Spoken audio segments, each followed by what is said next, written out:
બ્રહ્મ સંબંધ મંત્ર એટલે નિવેદનનું અનુસંધાન કરવાની આજ્ઞા શ્રી મહાપ્રભુજી વલ્લભાચાર્યજીએ નવરત્ન ગ્રંથમાં બીજા શ્લોકમાં કહી છે. નિવેદનમ તુ સ્મર્તવ્યમ સર્વથા તાદૈષ જનૈઃ. બ્રહ્મ સંબંધના અનુસંધાનનો મહિમા સવિશેષ કહ્યો છે શ્રી વલ્લભે અને સાક્ષાત શિક્ષાપત્રમાં શ્રી હરિરાયજીએ. ત્યાં તો વારંવાર કહ્યો છે. જેથી જ મુખ્ય સત્સંગનો પાયો એ આ નિવેદનનું અનુસંધાન છે. અમુક વૈષ્ણવોને તો શ્રી ગુસાઈજીએ નિવેદનનું અનુસંધાન કરવાની જ આજ્ઞા કરી હતી, બીજું કશું જ નહીં. એટલે કે તેમને ઠાકોરજી પણ નહોતા પધરાવ્યા, કે ન તો તેમને કોઈ સત્સંગ કરવાની આજ્ઞા કરી હતી, કે ન તો તેમને કોઈ આચાર્યજી મહાપ્રભુજીના ગ્રંથ પાઠ કરવાની આજ્ઞા કરી હતી. જેથી નિવેદન અનુસંધાન એ બહુ જ પુષ્ટિ માર્ગને પોષણ માટે જરૂરી છે. કેમ કે તેમાં સમર્પણ થયેલું છે શ્રી ગોવર્ધનનાથજીને, તેની સ્મૃતિ થાય છે. અને તરત જ શ્રી ગોવર્ધનનાથજી આપ સમગ્ર બ્રહ્માંડોના અધિપતિ છે એ પણ સવિશેષ સ્મરણ થાય છે.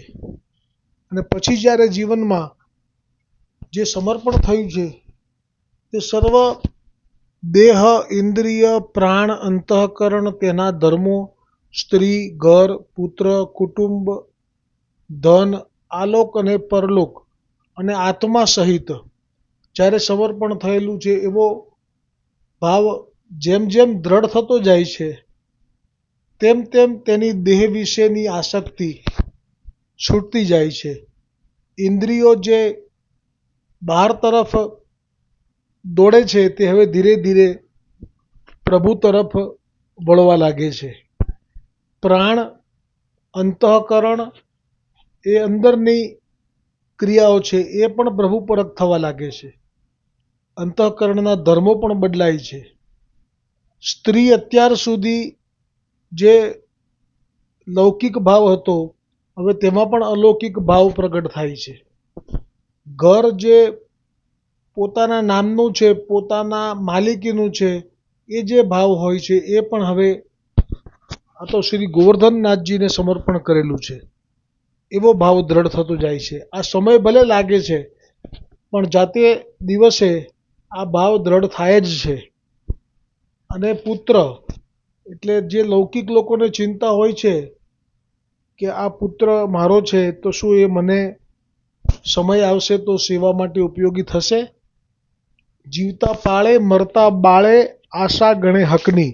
આ મર્યાદા અથવા લૌકિકમાં ભાવ છે કે જીવતા પાળે મરતા બાળે આશ ધરે છે હકની. હક કે મેં મોટો કરેલો છે ને એટલે.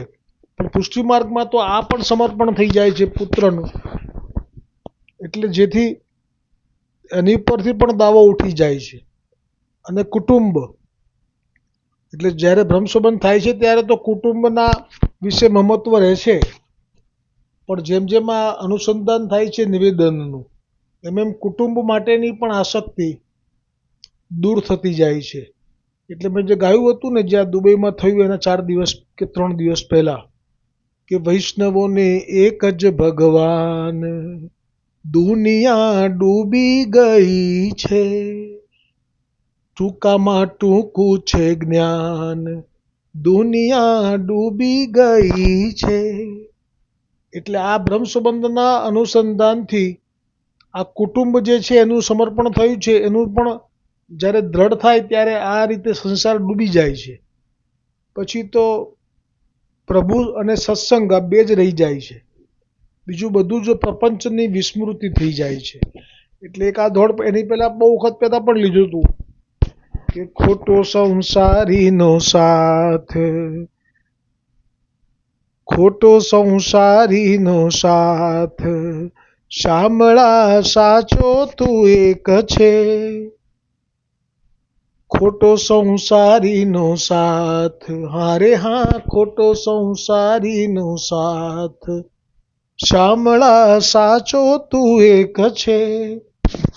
ભરું ધુમાડા ને બાથ. જે પણ કુટુંબમાં લૌકિક જે છે, દૈવી નથી એવા જીવો, એના માટે હજી પણ ભાવ રાખે તો એ આવું ફળ આવે કે ભરું ધુમાડા ને બાથ. ધુમાડો કોઈ દિવસ બાથમાં આવ્યો નથી ને આવવાનો નથી. એમાં સંસારી ક્યારેય પણ આપણા થયા નથી ને થવાના નથી. એટલે ભરું ધુમાડા ને બાથ, શામળા સાચો તું એક. એટલે સંસારીનો સાથ પણ પછી જેમ જેમ નિવેદનનું અનુસંધાન દ્રઢ થતું જાય તેમ તેમ તે સંસારીનો પણ સાથ એ સમર્પણ થયેલા છે એટલે એમની પણ પછી ચિંતા ચાલી જાય છે. અને ધન એટલે જે ધન ઉપર જે માલિકી છે એ પણ બ્રહ્મ સંબંધ થતાની સાથે સમર્પણમાં ધન પણ પ્રભુને સમર્પિત કરેલું છે. એટલે હવે તો ધનની માલિકી તો ગઈ, પણ ઉપરથી ધનને સાચવવા માટેની ફરજ ઊભી થઈ. અને હરિરાયજીએ તો આજ્ઞા કરી જ છે કે આ મર્યાદા માર્ગમાં ધન બધું છોડીને પછી એ લોકો ભક્તિના માર્ગે વળતા હોય છે. પણ પુષ્ટિ માર્ગમાં તો ઠાકોરજીને ઘરે પધરાવવાના છે અને અથવા તો પછી મનોરથો કરવાના છે વૈષ્ણવો માટે. તો બંને માટે દ્રવ્ય તો જોઈશે, એટલે દ્રવ્યને તમારે સાચવવાનું થાય છે મુનિની જેમ.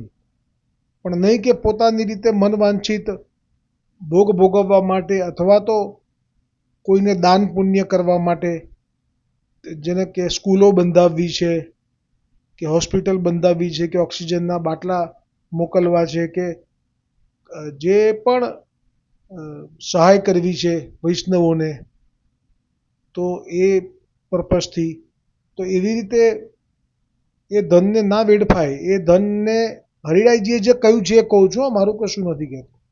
હરિરાયજીએ કહ્યું છે કે એ ધનનો ઉપયોગ પ્રથમ તો આપણા પોતાના ઘરના ઠાકોરજીની સેવા માટે હોય. પછી ભલે તમે બીજે ક્યાંય વિનિયોગ ના કરો, તમને કોઈ બાદ નથી, પણ તમે લૌકિકમાં ના ખર્ચી શકો ત્યાં સુધી કે લગ્ન આવે ઘરમાં તો જેટલું જરૂરી છે એટલું જ દ્રવ્ય ખર્ચવું. દેખાદેખી કરીને ઠાકોરજીના દ્રવ્યનો વ્યય નહીં કરવો. અને ત્યાં પણ આજ્ઞા કરી છે કે ઠાકોરજીને વિનંતી કરવાની કે આ લગ્ન આવ્યું છે ઘરમાં, અમે આપના ધનથી આ લગ્નનો પ્રસંગ પાર પાડી રહ્યા છીએ. આવી વિનંતી કર્યા પછી લગ્ન માટે એ ધન ઉપયોગ કરવાનો, આવી આજ્ઞા છે. નાગજી ભટ્ટજીના પ્રસંગમાં પણ આવે છે. હરિરાયજીએ એના વિશે સમાધાન કર્યું છે ભાવપ્રકાશમાં. એટલે ધનની માલિકી પણ આપણી નથી રહેતી. ને ખરેખર જો આ દાસ ભાવ દ્રઢ થઈ જાય તો જીવને તો આ ભાવથી પછી એનું જીવન પસાર થાય. તો બસ આ ધોળ લઈ અને આજના સત્સંગને વિરામ આપીશું. એ રટો રટો ને રાધે શ્યામ છેલ્લો ફેરો છે. કેમ કે પુષ્ટિ માર્ગમાં બ્રહ્મ સંબંધ થયો, મહાપ્રભુજીએ બ્રહ્મ સંબંધ કરાવ્યો એટલે ગોવર્ધનનાથજીએ કહેલું કે અમારા જીવો અમારા લીલાના ધામમાં પાછા જોઈએ જ છે એમને. યેન કેન એટલે કે ગમે તેવા પાપ કર્મ કેમ નથી કર્યા, પણ અમારે તો લીલામાં પાછા જોઈએ જ છે. એટલે મહાપ્રભુજીએ બ્રહ્મ સંબંધ આપ્યો, એની સાથે જ આપણને સૌને ગોલોકનો વિઝા કન્ફર્મ થઈ ગયો. આમાં કોઈ લોકલ ગાડીમાં છે 3 જન્મે પહોંચે છે, કોઈ એક્સપ્રેસમાં છે એ 2 જન્મે પહોંચે છે, અને કોઈ સુપરફાસ્ટ એક્સપ્રેસ વંદે ભારતમાં બેઠા છે એ તો વળી એક જ જન્મમાં પહોંચે છે. પણ પહોંચવું એ નિશ્ચિત છે. અને હવે જે જીવન જીવવાનું આવ્યું એ કેવી રીતે જીવવાનું એ આ દોડની અંદર પ્રગટ કરેલું છે. અમારા કડીગરના અમારા મહારાષ્ટ્રીના તારજી પુરુષોત્તમજી એ આ દોડમાં જે ભાવ છે એ ઉપર આખું દ્રષ્ટાંત કહેતા. આ દોડની અંદર જે ભાવ છે એ આ જ છે, જે એક કલકત્તાના હુબલી નદીના કિનારે નાવવાળો હતો અને એને હવે આ નાવ લઈ જવાની હતી. સવારથી એ નાવથી પાર ઉતારવાનું કાર્ય કરતો હતો. હવે જ્યારે આ પાર ઉતારવાનું છે એમાં પછી પાછો નથી આવવાનો એ, કેમ કે રાત્રિ થઈ ગઈ. એટલે આ છેલ્લો ફેરો છે.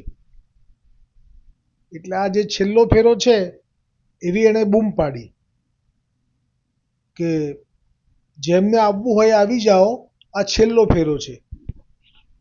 તો જે સાધારણ લોકો છે તો સમજ્યા કે ચલો હવે આ નાવ જશે, પછી આજે આ ફેરો છેલ્લો, હવે કાલથી નવેસરથી. આ અમારા આચાર્યચરણ મહારાજશ્રીના તાજજી પુરુષોત્તમજી આ પ્રસંગ કહેતા આપના વચનામૃતમાં. આ બનેલો પ્રસંગ છે.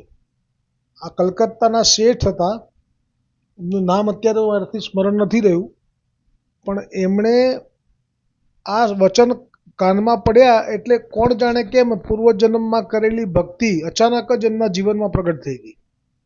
અને જાણે કે ભગવાન એમ કહી રહ્યા છે આ નાવિકના હૈયે બેસીને કે શેઠ અત્યાર સુધી તે ધન પ્રાપ્તિ માટે આખું જીવન ખર્ચી નાખ્યું, પણ તને ખબર છે આ મનુષ્ય દેહ એ 84 લાખ શરીરમાંથી બહુ જ દુર્લભ છે, અને એને ભોગવવા માટે નહીં, પણ જ્યાં નિશ્ચિંતતા છે, જ્યાં અભયપણું છે, જ્યાં ક્યારેય વારંવાર મૃત્યુ નથી આવતું, જ્યાં જરા આધિ વ્યાધિ નથી આવતી, એ પ્રભુનું ધામ એ પ્રાપ્ત કરી લેવું જોઈએ. અને આ ભાવ પૂર્વજન્મમાં કરેલી ભક્તિ હતી એટલે હૃદયમાં એકદમ જ પ્રગટ થઈ ગયો. શબ્દો તો સાધારણ છે, પણ એનો ભાવ આવો એમના હૃદયમાં થયો કે આ નાવિકના હૈયે બેસીને ભગવાન મને જ કહે છે કે હવે આ ફેરો છેલ્લો છે, હવે આ ફેરામાં જો ભગવાનને ના ભજી લીધા તો પછી આ જ પુનરપી જનનમ પુનરપી મરણમ પુનરપી જનની જઠરે શયનમ.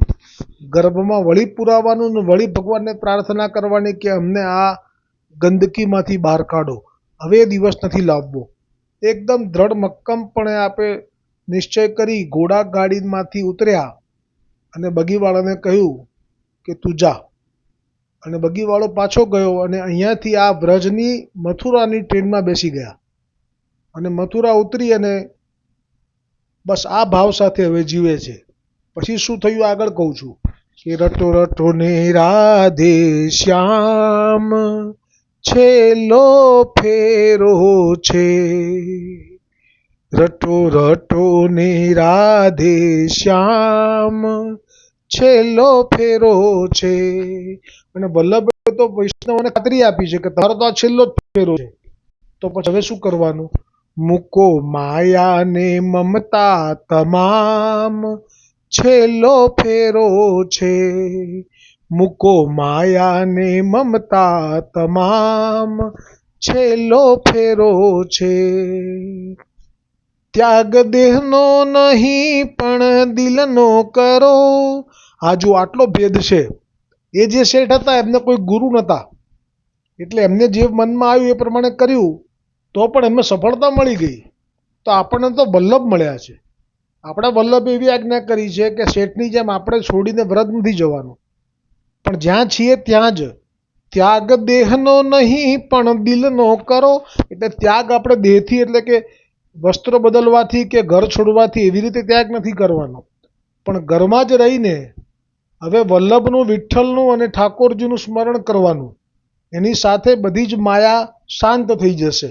ન ગયા હોઈએ વ્રજમાં, ઘર ન છોડ્યું હોય, કપડાં ન બદલ્યા હોય, છતાંય માયા શાંત થઈ જશે. કારણ કે માયા એ દાસી છે વલ્લભ વિઠ્ઠલની. એટલે ત્યાગ દેહનો નહીં પણ દિલનો કરો, મારાપણું મૂકી પછી જગમાં ફરો. આ મારાપણું એટલે બસ આ બ્રહ્મ સંબંધ જે ભાવાર્થ છે એ જ. મારાપણું એટલે શું? આ જે કંઈ પણ છે આપને સમર્પણ થઈ ગયું, હવે મારું છે નહીં. મારાપણું મૂકી પછી જગમાં ફરો, ભૂલો દેહ અને દુનિયાનું ભાન છેલ્લો ફેરો છે. હવે તો આ યાદ રાખવાનું છે, પ્રભુ પ્રત્યેના ઋણને કરી દો અદા. કેમ કે આપના પ્રમેય બળથી, બ્રહ્મ સંબંધના પ્રમેય બળથી અમારા સર્વ પ્રારબ્ધનો નાશ કરી નાખ્યો. પ્રભુ પ્રત્યેના ઋણને કરી દો અદા, જે નજરે નિહાળો તે ખોટું સદા. હવે એક વખત સમર્પણ થઈ ગયું પ્રભુ પ્રત્યે, પછી એમનું ઋણ યાદ કરવાનું હોય ત્યારે નજરે નિહાળો તે ખોટું સદા. એટલે પછી જે વૈદિક કર્મો થઈ રહ્યા છે કે આ તીર્થભૂમિ પર જાઓ તો આ પુણ્ય મળે, આ ગ્રહ શાંત કરાવો તો આ સુખ મળે, એ બધું ખોટું માનવાનું. જે નજરે નિહાળો તે ખોટું સદા. અને એક જ જ્ઞાન હૈયામાં રાખવાનું કહ્યું આ ટૂંકમાં, કે રાખો હૈયામાં એક જ જ્ઞાન, છેલ્લો ફેરો છે. આજે વેકેશનમાં છેલ્લો દિવસ હોય, ભણવા ગયા હોય બાળકો, તો એને કેવો આનંદ હોય કે હમણાં બસ અહીંથી જવું એટલે છૂટો. એમાં આ ભવસાગરમાંથી આ છેલ્લો જન્મ. અને હવે છેલ્લી ટૂંક બહુ સરસ છે. શ્રી વલ્લભના ચરણોમાં બેસી જાજો, એના હૈયાના ઊંડાણે પેસી જાજો.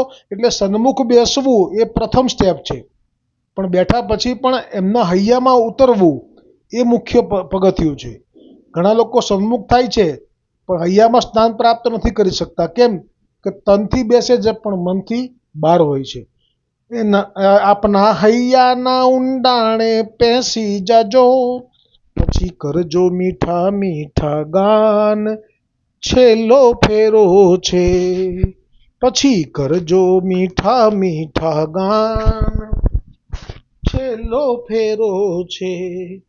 રટો રટો ને રાધે શ્યામ, છેલ્લો ફેરો છે. મૂકો માયાને મમતા તમામ, છેલ્લો ફેરો છે.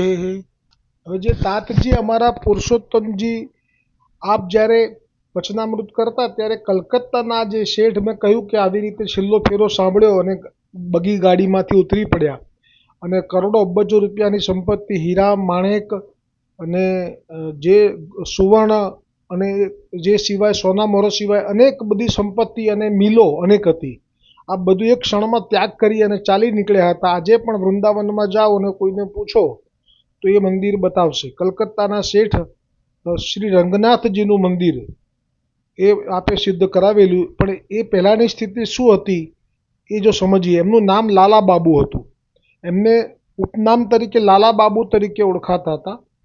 અને આવી રીતે બગીમાં બેસી અને નિત્ય એમનો નિયમ, સાંજના સમયે મન શાંત કરવા માટે એ કલકત્તાની હુબલી નદીના કિનારે આવતા અને પ્રાકૃતિક સૌંદર્ય માણતા અને રોજ આવી રીતે પેલો બોલતો. પણ આજે એમના જીવનમાં આવે જીવનમાં યોગ, બંધન તડાક દઈ તૂટે છે, અણધારવ્યું ને અણચિંતવ્યું છે, એનો ભાગ્ય ફટાકડો ફૂટે છે. આવે જીવનમાં યોગ, બંધન તડાક દઈ તૂટે છે. એટલે ચાલી નીકળ્યા. અહીંયા તો ઘરે બધાએ પુત્ર વધુ બધા બહુ ચિંતામાં પડી ગયા. ઘોડાગાડીવાળાને પૂછ્યું તો કહ્યું કે અમને તો ખબર નથી, પણ એ આવી રીતે આ જગ્યાએથી ચાલ્યા ગયા, પણ મને ખબર નથી. પછી તપાસ કરતાં જાણવા મળ્યું કે એ તો વૃંદાવનમાં છે. પણ જ્યારે વૃંદાવન આવ્યા ત્યારે તો એ જે સ્થિતિ જોઈ એમની, તો એમના વસ્ત્રો પણ મેલા ઘેલા હતા અને ભિક્ષા માગી અને નિર્વાહ કરતા હતા. પણ આ સ્થિતિમાં જોઈને બહુ દુઃખી થયા. પણ ત્યારે લાલાબાબુએ તો એક જ રટણ ચાલુ રાખ્યું કે રટો રટો ને રાધે શ્યામ, છેલ્લો ફેરો છે. મૂકો માયાને મમતા તમામ, છેલ્લો ફેરો છે. એટલે કે ન માન્યા, બહુ પ્રયત્નો કર્યા, પણ કહ્યું કે હવે તમારા સંબંધો અમે તમારું નાહી લીધું, ખોટો સંસારીનો સાથ, એમ કરીને બધા સંબંધો તોડ્યા. ત્યારે કહ્યું કે હવે આખરી ઈચ્છા કહો, અમે પૂરી કરીએ, ભલે અહીંયા જ રહો, પણ આ સ્થિતિમાં અમને દુઃખ થાય છે. તો કે મંદિર બંધાવો અમારા ઠાકોરજીનું. અને ત્યાં પછી રંગનાથજીનું મંદિર સિદ્ધ કરાવ્યું અને પછી એ મંદિરમાં એ આપ રહેતા. આ રીતે આજનો આ સત્સંગનો ભાવ, આપણો બ્રહ્મ સંબંધનો ભાવાર્થ જે છે એને અનુસંધાનમાં આપણે સત્સંગ કર્યું તો અહીંયા વિરામ પામે છે. બોલો શ્રી ગોવર્ધનનાથ કી જય હો, શ્રી વલ્લભાધીશ કી જય હો, ઠકરાણી ઘાટ કી જય હો.